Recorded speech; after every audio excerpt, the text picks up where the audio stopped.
Super power గా తయారయ్యే అవకాశాలున్నాయి. 5th లార్జెస్ట్ ఎకానమీకి వెళ్ళాం.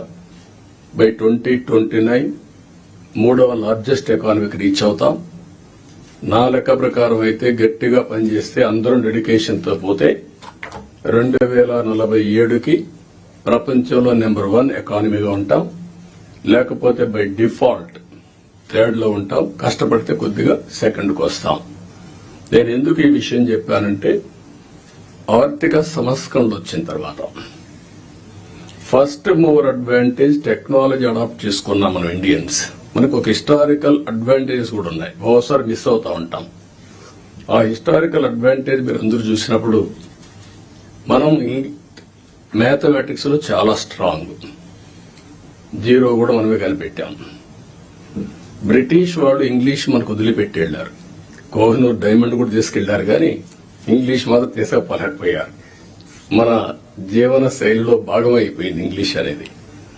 ఈ 2 డెడ్లీ కాంబినేషన్ ఇన్ఫర్మేషన్ టెక్నాలజీకి.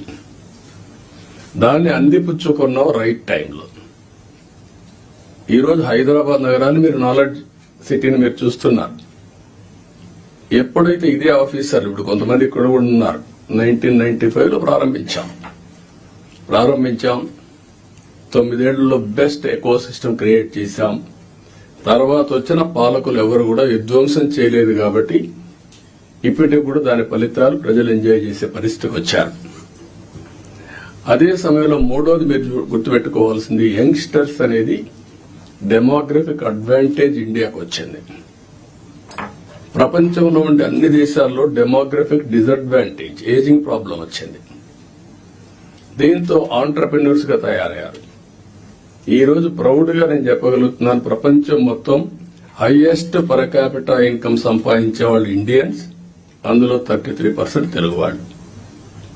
అంటే ఒక ప్రభుత్వం యొక్క విధానం, ఆ రోజు మనం తీసుకున్న పబ్లిక్ పాలసీ 25 ఏళ్లలో మనం ఊహించని పరిణామాలు, ఊహించని ప్రగతిని మనం సృష్టించే పరిస్థితికి వచ్చాం.